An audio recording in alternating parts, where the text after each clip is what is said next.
Welcome to another edition of the China Forum. My name is Carrie Dumbaugh. The beginnings of protests throughout the Middle East this year caught many in the United States by surprise. Did they catch the Chinese government by surprise?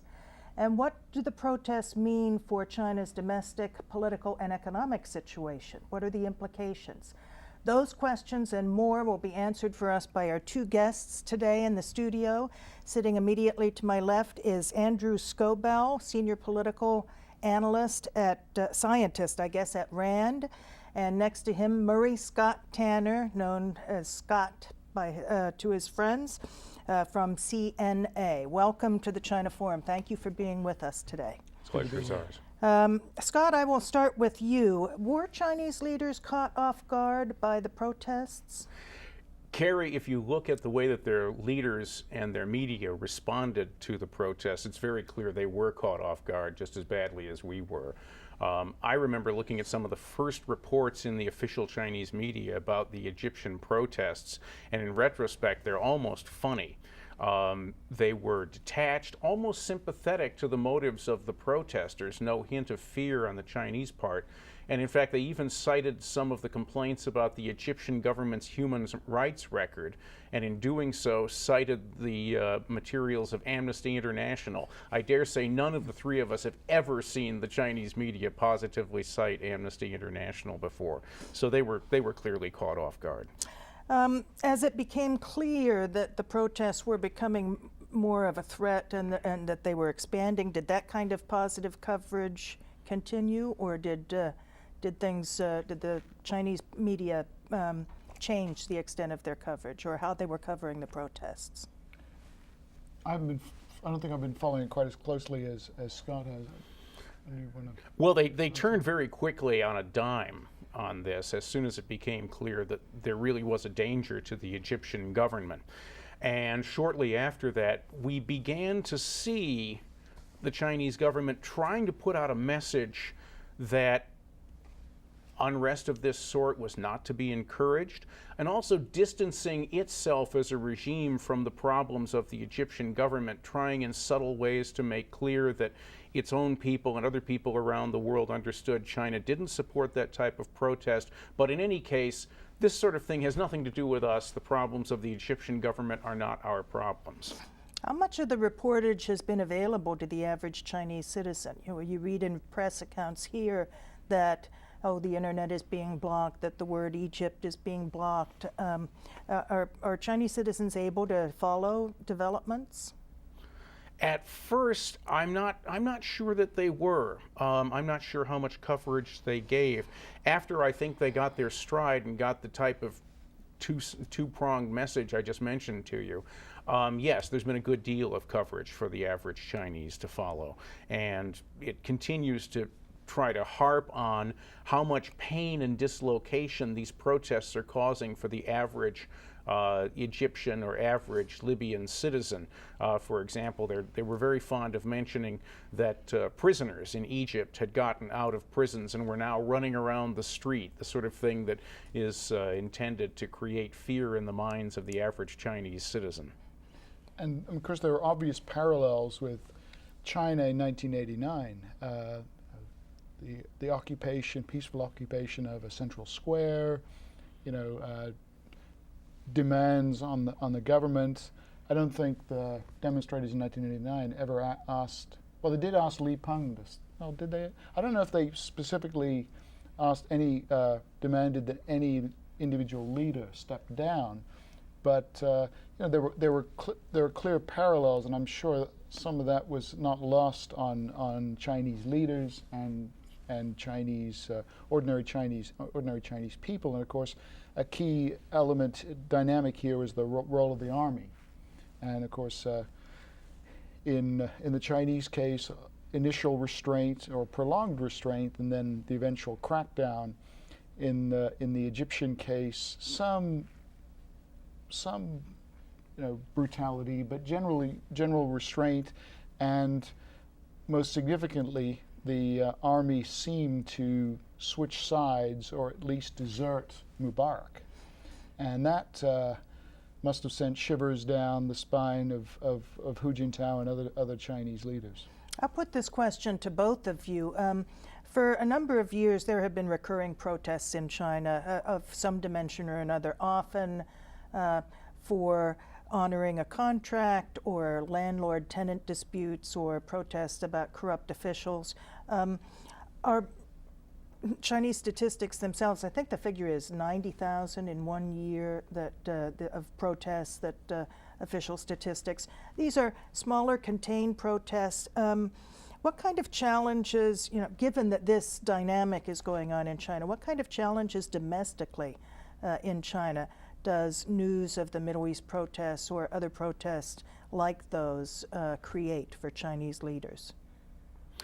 Well, first of all, the police's official numbers have actually even gone up from the 90,000 of a couple of years ago. I just recently saw a 2008 figure of 120,000 protests nationwide, and we have to understand that those are political estimates in any case. Is it a believable figure? I think what we should believe is that when the Ministry of Public Security in China says that unrest is going up virtually every single year, and it's their job to make sure that it doesn't, we have reason to take that sort of a claim seriously. But I think that I'd like to bring it back a little bit to a point that Andrew brought up that I think was really very important, which was this whole question of how the Chinese looked at the military. We all remember in 1989 it was the military that guaranteed the government's role in power. And Andrew, you've been following the military a lot longer than I have in China. How do you think they felt to see the Egyptian military become something of a global, I won't say hero, but very respected internationally for having not backed up Mubarak and not used force? Do you think that was? Yeah, well, of course, they, China's civilian leaders, quite. This is a very worrisome thing to watch. For China's military leaders, may give them pause. I don't think there's anyone thinking that in uniform thinking that there's a viable alternative to the Communist Party rule. But what I always find interesting is that seems to be a significant amount of interest within the military, and this is anecdotally, it's very can't go around doing opinion polling on this in the PLA, but that there's significant interest in democracy as being a good thing, and democracy not so much in the sense that China's Communist Party leaders like to portray it, but democracy is, as we tend to see it, as a multi-party elections. Now, there's a difference between thinking that that's a desirable end for China and figuring out how are we going to get there, because that's the challenge. And the skillful way that China's communist rulers have gone about this is to paint it in very black and white terms. It's either us or chaos. And I haven't been following things as closely as these developments in the Middle East and China's spin on, or China's interpretation or coverage of it the way Scott has, but I would suspect that's kind of the way it's depicted. And you mentioned the prisoners being let out. This is the kind of thing that would scare or concern ordinary Chinese citizens. They don't want that. And I think one democracy being the same as or equated with chaos and upheaval. For example, we wouldn't call Russia a democracy, but I think China often labels Russia as a democracy, and Russia's pretty chaotic and tumultuous, and by the way, not doing terribly well, especially compared to China. So it's quite useful for Chinese leaders to cast it in that light. But I think to go back to Scott's comment about the military, I think the key here is if China's soldiers, as long as China's soldiers equate democracy in the immediate future as being more or less equivalent or synonymous with chaos, guess what? They ain't going to go there. And this is this. You look at what's going on in Libya right now. It's. There is no. Gaddafi has been so good at holding on to power and squashing all opposition that the end result is there's no viable alternative center of power evident right now. I think you've got the same kind of situation in China. You've brought a couple of points up, and I want to go to one.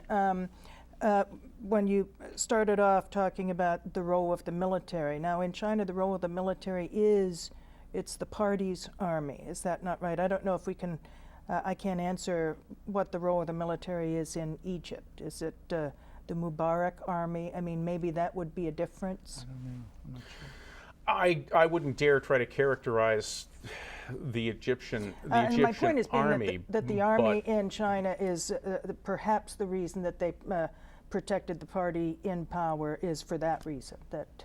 Is that feasible? I'm sorry?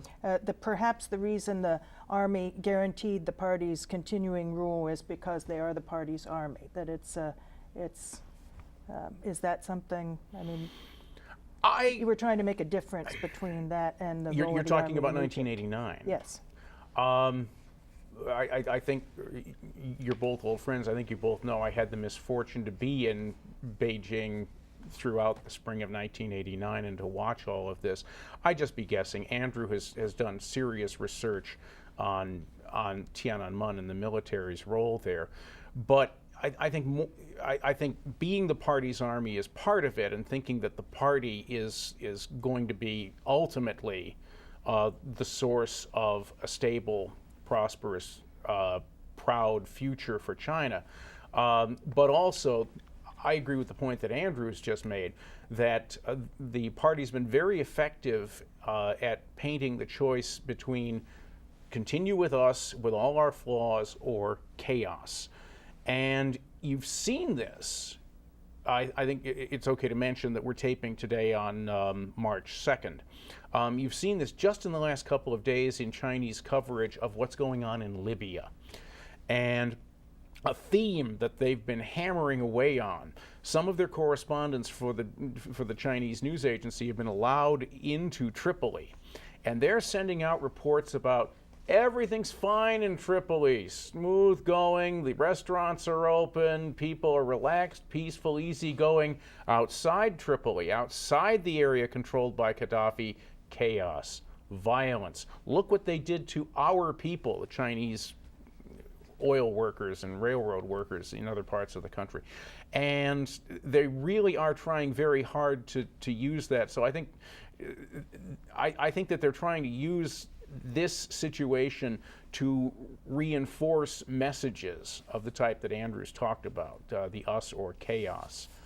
Yeah. You also mentioned democracy.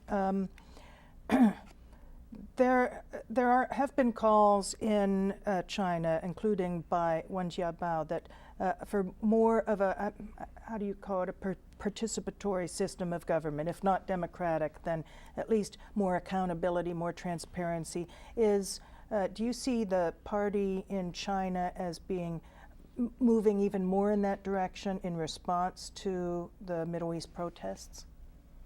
Or at least trying to paint itself in that light. And I mean, it's interesting. I don't know how much is tied into what is triggered by events in the Middle East, but some of the statements that China's leaders have been making, talking about how important it is to deal with pollution and all these things, it's just, and saying things like that's more important than continued economic development.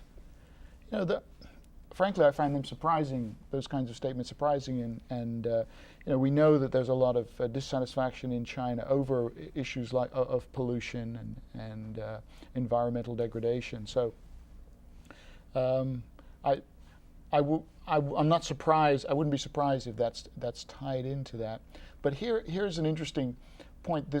If you talk about this, this being a global phenomenon, the waves of democratization, it puts China in an uncomfortable situation. Not only could China be could China be next or in line to follow, but it also raises the issue of are these values like democracy, are they universal? And if they're universal, then this idea is very dangerous in China, because what China's leaders have been pushing is that Chinese values or Eastern values or Confucian values, whatever you want to call them, are different to Western values.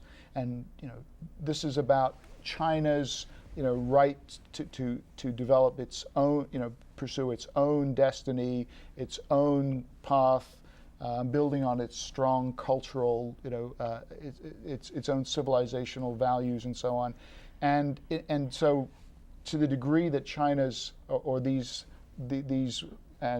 current developments in the Middle East and previous waves, the fall of the Soviet Union, the Eastern Bloc countries, the color revolutions of a few years ago, if those are all, if you put all that together, it suggests that maybe these are universal values. Maybe they're not just values that the U.S. is trying to shove down people's throats for ulterior motives, maybe to control or weaken or splinter China. Andrew's raised a very important point there. And if we look at the history of the spread of democracy over the last 45 years, and look at China's view, China's concern about that, one of the counter arguments is this cultural argument that there aren't universal institutions, universal values, that these things have to be geared for the particular culture of a country. Well, take the cultural checklist and look at the different regions of the world, and as each in its turn saw waves of democracy. Until very recently, until just this last couple of months, one of the regions of the world that China could point to and say, here's another whole body of culture in which Western-style democracy is not wanted by people, you don't see a lot of pressure for it, something like that, were these countries of the Middle East. And this has dealt a serious blow to that argument. Not